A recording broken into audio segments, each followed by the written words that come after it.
Hello, friends. Welcome to Trivia Over Tea, the quiz show podcast where we drink tea and play trivia. I'm your host, Matthew Cook, and I'm here virtually once again with our scorekeeper, Carter Zenke. Carter, how are you this morning? I'm feeling great. Ready to keep score as always.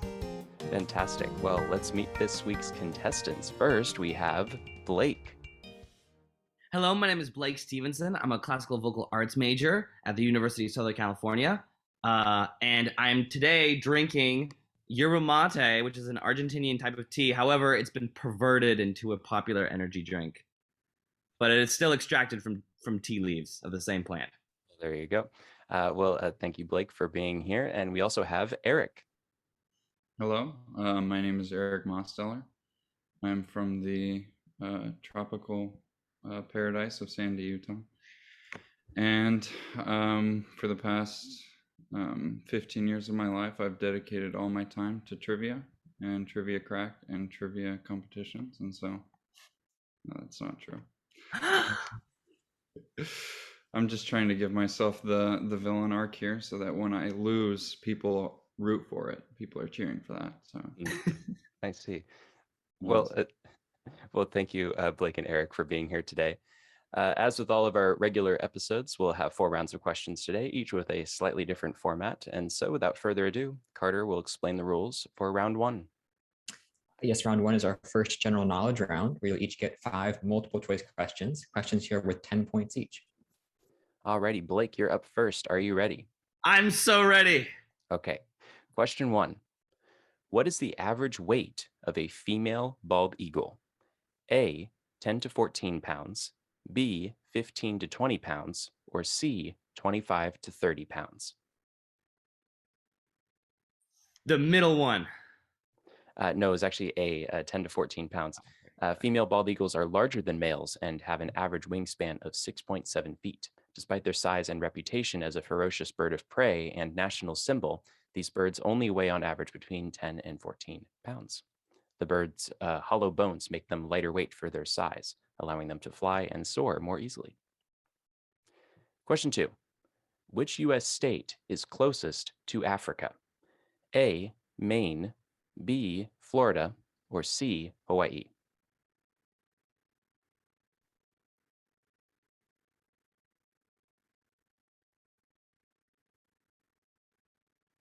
Oh, it's for me. Oh, That's for you. Florida. Yeah, that's you. So it's in Florida. It's actually Maine, believe it or not. The Quoddy Head Light in Maine, which is also the easternmost point in the United States, is 3,154 miles from El Bedouza, Morocco. Sorry. Okay, that's cool. Question 3. Which of these colleges is located the most northerly? A, Cal Poly Pomona, B, Cal Poly San Luis Obispo, or C, Cal Poly Humboldt? Humboldt. That's correct. Yes, Humboldt's way up north toward the Oregon border. Question 4. Cory Booker was the mayor of what city before becoming a U.S. senator? A, New York City, B, Newark, New Jersey, or C, Stamford, Connecticut? Newark, New Jersey? That's correct. Yes! And he's been a senator from New Jersey since 2013. And finally, question 5. Before his partnership with Richard Rodgers, Oscar Hammerstein II had a prolific collaboration with what other composer? A, Cole Porter, B, Irving Berlin, or C, Jerome Kern? Is it Irving Berlin? No, it's actually Jerome Kern. And among their works is Showboat. Oh, cool. Yeah. Alrighty, Erick, are you ready for your 5 questions? yes. Okay. Question 1. Which of these animals have fingerprints that most closely resemble human fingerprints? A, kangaroo, B, the Tasmanian devil, or C, the koala? I choose C, the koala. That's correct. Other primates have fingerprints, but koala's fingerprints have evolved separately from primate fingerprints, and they're a marsupial. So, yeah. Question 2. One of the most chaotic years of the Roman Empire's existence was 193 AD, which was also known by what other name because of the number of people who claimed the imperial throne? A, the year of 4 emperors, B, the year of 5 emperors, or C, the year of 6 emperors?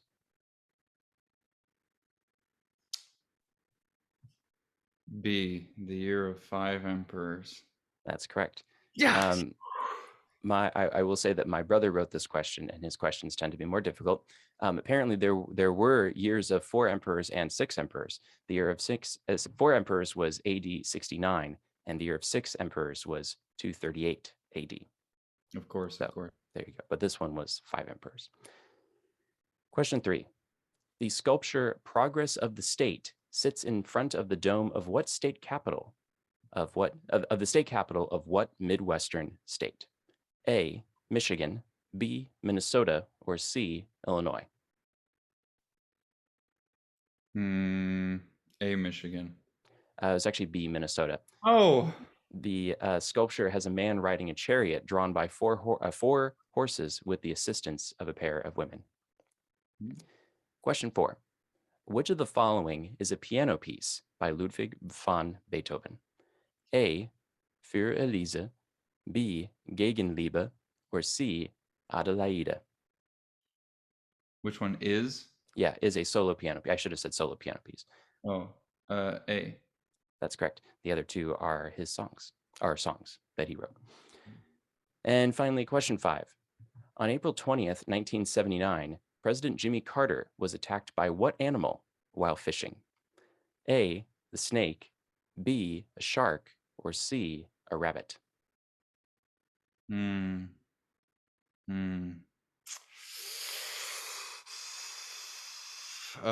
C, a rabbit. That's correct. Yes. Yeah. After news leaked, it became sensationalized in the media. But in fact, the rabbit hadn't actually gotten that close to him. Apparently, he saw it swimming in the water, and he splashed some water in its direction. So Dangerous. They can be very dangerous. yes. Well, that's the end of round 1. So Carter, can you please give us a score update? We have Blake at 20 points and Eric at 40. All You're killing right. it. Now it is time for round 2. So Carter, can you please tell us the rules? Yes, in round 2, you'll each get 5 open-ended questions on the same topic. Questions here are worth 20 points each. If you get one wrong, your opponent can answer for 10 points.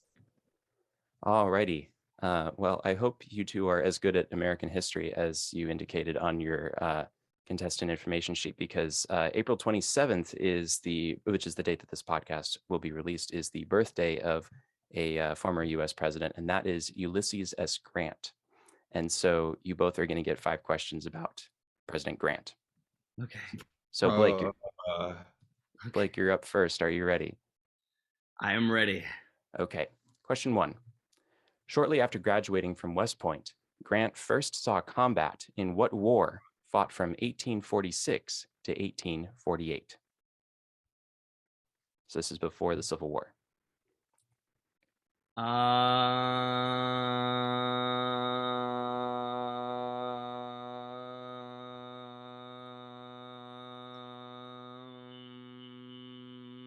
I have no idea.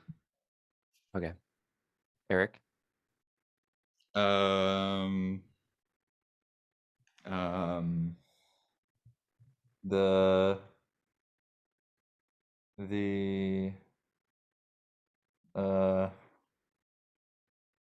know it. It's there. Wasn't. No, I don't know. This is the Mexican-American War.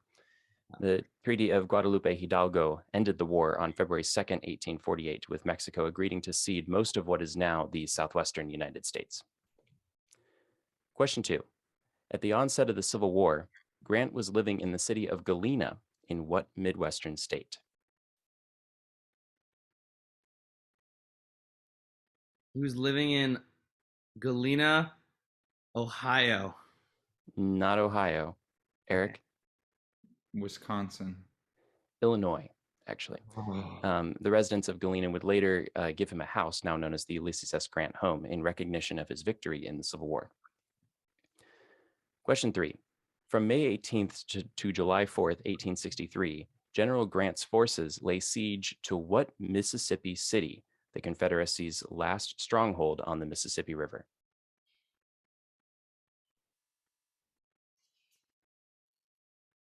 I don't know the answer. Okay. Eric?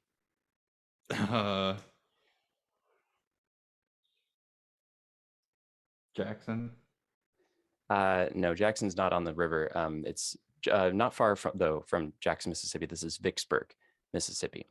Battle of Vicksburg. After the Union drove the Confederacy out of Vicksburg, the Union had full control of the Mississippi River, effectively cutting off Arkansas, Louisiana, and Texas from the rest of the Confederacy. The Battle of Gettysburg was decided on the exact same day, and these simultaneous Union victories are considered the turning point of the Civil War. Question 4. Grant's terms as president fell entirely within what era in which Republicans controlled Southern legislatures and Union troops continued to occupy those states? Oh, I have an idea. I am reclaiming this idea from my memory. Is it? Oh, this is such a horrible guess. But is it like called the antebellum era? No, that's before the Civil War. Okay. Eric? I have no idea. This is Reconstruction. Yeah. While during Reconstruction, African Americans gained the right to property ownership and were given citizenship, the era is considered a failure and that the country failed to protect Black citizens from organizations like the Ku Klux Klan, and that Reconstruction was succeeded by the Jim Crow era. And finally, question 5. On December 12, 1874, President Grant hosted the first state dinner at the White House for the king of what country, whose monarchy would be overthrown in 1893? The French? No. Eric? The Italians. No, this is a bit of a trick question. It's actually the Kingdom of Hawaii. Oh my gosh. Yeah, King Kalakaua of Hawaii visited the U.S. for 3 months in 1874 and in 1874 and 1875, and was the first reigning monarch to visit the United States. His younger sister, Liliuokalani, succeeded him in 1893, and she was overthrown as queen by American settlers in 1893. Well, Eric, this is off to a great start. Great. Yeah, you ready for your 5 questions about Ulysses S. Grant? Yes. Okay. Question 1.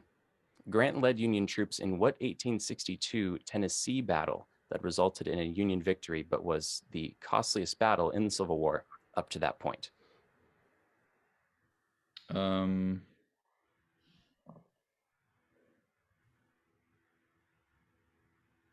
Repeat the question. Yeah. Grant led Union troops in what 1862 Tennessee battle that resulted in a Union victory but was the costliest battle in the Civil War up to that point?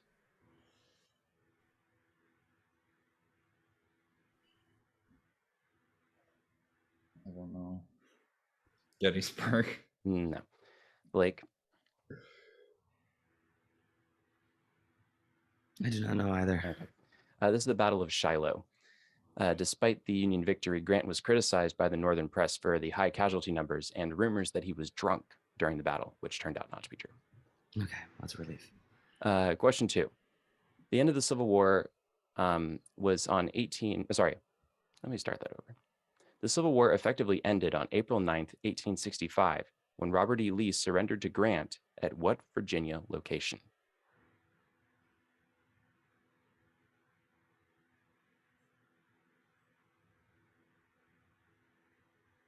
I should know this one.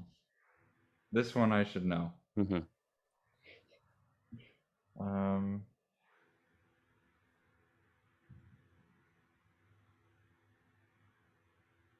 I don't know. Okay. Blake? I also do not know. All right. This is Appomattox Courthouse. The terms of the surrender later protected Lee from being prosecuted for treason against the United States, and the surrender came just 5 days before the assassination of President Lincoln. Question 3. Grant briefly served as Secretary of War under what successor to Abraham Lincoln as president, but resigned after Congress reinstated Grant's predecessor, Edwin Stanton. But who was the president at the time, is the question.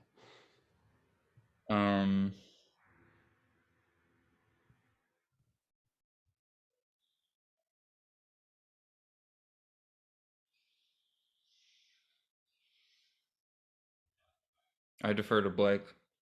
Okay. Blake? I don't know.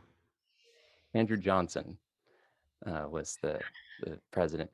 Johnson's sacking of Stanton as Secretary of War was a part of his strategy to remove the so-called radical Republicans from his cabinet so that he can impose more lenient Reconstruction policies on the southern states. This, along with years of conflict with congressional leaders, led to Johnson's impeachment in 1868. Question 4. Late in Grant's second term, in June 1876, General George Custer led the U.S. Army's 7th Cavalry Regiment to a serious defeat at the hands of the combined forces of the Lakota Sioux, Northern Cheyenne, and Arapaho tribes in what battle?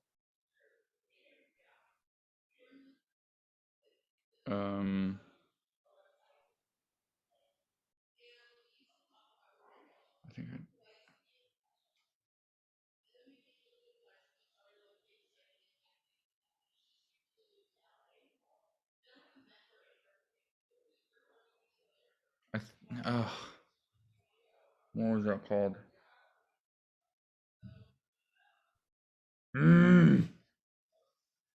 I can't remember. Like, you know? I don't know. I do not know. Okay. As the Battle of Little Bighorn, or the Battle of Greasy Grass.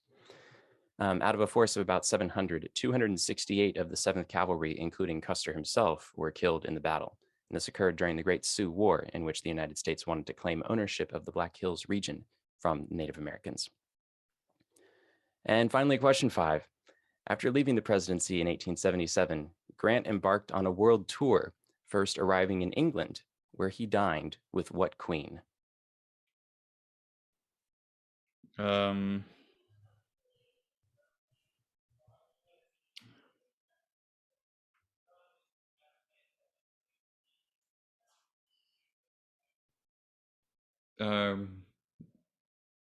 Mary Elizabeth. No, I don't know. No. Blake, The Queen of England. whose name was Victoria? Victoria. Yes, Queen Victoria.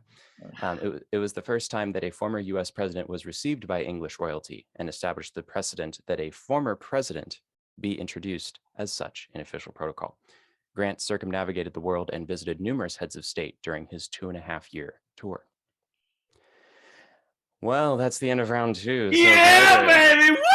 Can you please give us a score update? We have 10 points awarded that round to Blake with 20 points and Eric at 40. Blake, well done, well done. Thank you. Thank you. All righty, now it is time for round 3. So Carter, can you please tell us the rules? Yes, round 3 is unfortunately a lot like round 2. In this case, questions will be worth 30 points. If you get one wrong, your opponent can answer for 15 points. Fortunately, there are no Ulysses S. Grant questions in this round. I feel like we did Ulysses S. Grant dirty, dude. They were tough. I thought maybe a couple of them were gettable, but anyway. They should have been. Yeah. I should have paid more attention. Incompetence on the part of the participant, let's say. Okay. Well, it's done now. So, Blake, are you ready for your 5 questions? Yes, is there? But no, I'm not. I have a quick question before. What is your? Is there a theme for this round? No, no theme for this round. Just general knowledge. General knowledge. Then I am ready. All right. Question 1. What interstate highway splits off of I-5 heading north through Irvine, California? Ooh, interesting question. Is it the 405? Yes, I-405. I always take. Yeah. Question 2. What 20th century composer is famous for his use of chance operations to decide what will happen in his compositions, as inspired by his Zen Buddhist ideology? Is it John Cage? That's correct. And my fun fact for John Cage is that he attended Pomona College. That's sick. Yeah. And then he dropped out. So. Okay. Well, I mean, he's a legend. So. Yeah, but chirp, chirp. Question 3. How many canonical amino acids exist? 3. Not 3. Eric? Repeat the question. How many canonical amino acids exist? 7, final answer. There are actually 20. Oh, Um, there are more that have been synthetically made, but there are 20 naturally occurring ones. Question 4. Mammals can be divided into 3 main groups based on how their babies develop. First, and the most and least common groups are placental mammals and monotremes, respectively. What is the name of the third group found in both Australia and the Americas? Marsupials? That's correct. Yes, including, as we mentioned earlier, kangaroos, Tasmanian devils, and koalas. And finally, question 5. On April 27th, 2014, what former Daily Show correspondence show premiered on HBO? Trevor Noah? No, not Trevor Noah. Eric? Oh, never mind. Sorry, my turn. Daily. Say that What again. former Daily Show correspondence show premiered on HBO? 2014. I don't know. This is John Oliver. Oh, yeah. Sorry. I was thinking. And Last Week Tonight with John Oliver has won 23 Emmy Awards. Hmm. Eric, are you ready for your 5 questions? No, but let's go. You got this. Thank Question 1. What interstate highway crosses northern Utah from Wyoming to Nevada and has a brief concurrency with I-15 in Salt Lake City? you. I-215. Or no, I-80. I-80. Yeah, we'll give it to you. Yeah. That's close. 215 is a secondary interstate highway in the area, but yeah, I-80 crosses the state along northern Utah. Question 2. What is the main component of pencils? You mean like what? Yeah. Granite? Not granite, Blake. Is it graphite? It's graphite. You're so close, bro. You're so close. They're both rocks. I knew it started with a gra. You knew it was the gra. Yeah, you got the first 3 letters. Even though most pencils are called lead pencils, it is just graphite, a form of carbon that allows you to write. Question 3. What American inventor developed the concept for the single-wire telegraph system?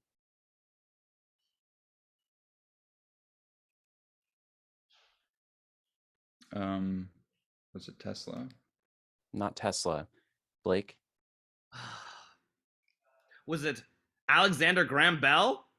No, not him. This is Samuel Morse. Okay. who Oh also- my gosh! That's who so also- okay. Yeah, who also developed Morse code, which allowed messages to be relayed over telegraph wires. Question 4. The Caliphate of Cordoba was ruled by the Umayyad dynasty that had previously controlled a vast empire that extends all the way into modern Pakistan before they were overthrown by the Abbasids. And they used to control what European peninsula? The Caliphate of Cordoba, I should say, was on what European peninsula? Italy? Not Italy. Blake? Is it the Iberian Peninsula, which Yeah. contains Spain and Portugal? Yes, the Iberian Peninsula. And they ruled that peninsula from 756 to its collapse in 1013. Yeah. And apologies to my brother. I had to reword the question because initially he was asking what was the name of the dynasty. And I knew that was going to be impossible. And so I reworded it to ask for the peninsula, though I kind of reworded it weirdly. So anyway, finally, question 5. On April 27th, 2008, what double-decker plane, commercial plane, had its first flight? I was on that flight. No, I wasn't. Really? Double decker. American? No, probably not. Maybe. I'll give you that it's a French aircraft. I think they're based in France. It's one you've heard of. Really? Mm-hmm. I don't know. Okay. Blake? Air France? No, what's the name of the plane? Like, what's the name of the name of the plane? Yeah. Oh, they're headquartered in the Netherlands and France. What's the? Yeah, it's made by the European plane maker. Okay, wait. I have a question. Are you trying to the model of the plane? Yeah, what's the model of the plane? Yeah. Oh, I have no idea. Okay. I debated whether I should make this multiple choice or not, but and put it in round 1, but maybe I should have done that. This is the Airbus A380. Oh, of course. Airbus. Yeah. So two full rows or two That's full crazy. levels of. That's a lot of people. Yeah. Yeah. I flew on an A380 twice, going to and from Australia on Qantas. Yeah. Wow. It was a good ride. It was fun. Well, that's the end of round 3. So, Carter, can you please give us a score update? We have Blake at 150 and Eric at 70. All righty, now it is time for round 4. So, Carter, can you please tell us the rules? Round 4 is our showdown, consisting of 3 questions for each of you. Questions here worth 40 points each, and we'll ask you to write down your answers to these questions or just otherwise make note of them. Okay. Write them down. You don't have to if you don't want to. Or you can just think your answers if you'd like, and then say them out loud, if that would be easier. I can put them in notes Sure, app. that's great. Okay. All righty, here we go. Question 1. What iconic French composer, conductor, musician, and pedagogue taught many famous 20th century composers and musicians, such as jazz trumpeter Donald Byrd, composer Philip Glass, and composer, songwriter, producer Quincy Jones? Who was the name of the teacher? He was a French composer. Yeah, this person was a French composer, conductor, musician, and pedagogue.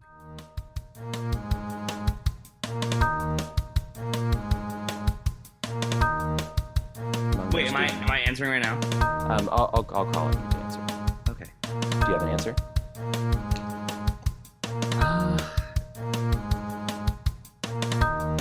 Messiaen? No. Eric, do you know?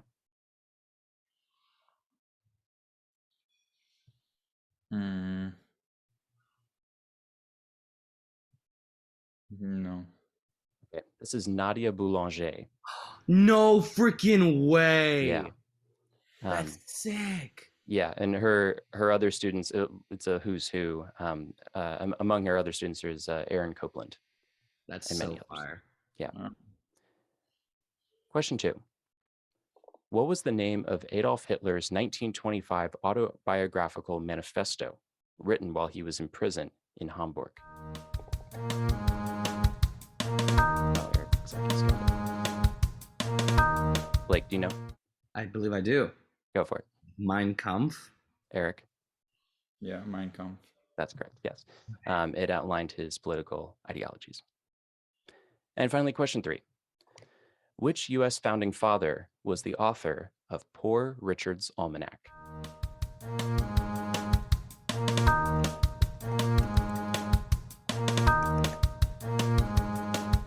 Should I answer this? Eric, are you ready? Yes. Okay. Yes. Blake, what is your answer?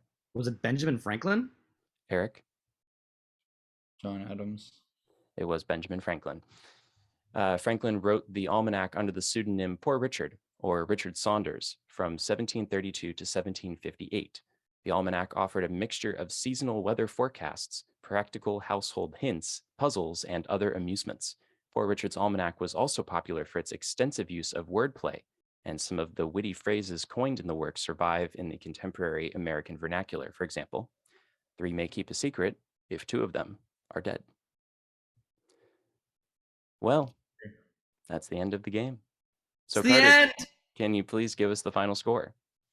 We have Eric at 110 points and Blake at 230. Oh my gosh. Well, congratulations, Blake. You have won. Do you have anything that you'd like to say? I just want to say I feel so horrible for missing all the Ulysses S. Grant questions. I feel like I don't feel like an American. I feel like just a little kitchen wench that deserves to die. Yeah, but thanks. This was really fun. Fantastic. Well, that's our show for this week, folks. Thank you, Blake and Eric, for being on the show today, as well as Carter Zenke for being our scorekeeper and Mason Cook for composing the music. Today's questions were written by Caitlin Fick, Lucas Hauser, Matthew Hauser, Tanner Tim, Lucas Lemonholm, Mason Cook, and yours truly. And thank you for listening. Please like and subscribe to Trivia Over Tea on your preferred podcast platform and leave us a review if you enjoyed it. Check out our Facebook and Instagram pages at Trivia Over Tea, as well as our Twitter account, also at Trivia Over Tea. You can find us on YouTube and also on Twitch if we ever decide to live stream another episode, which I hope we will. Twitch.tv/Trivia Over Tea. And tune in next week when we'll have 2 new contestants and 33 more fantastic questions. Thank you. We'll see you next week.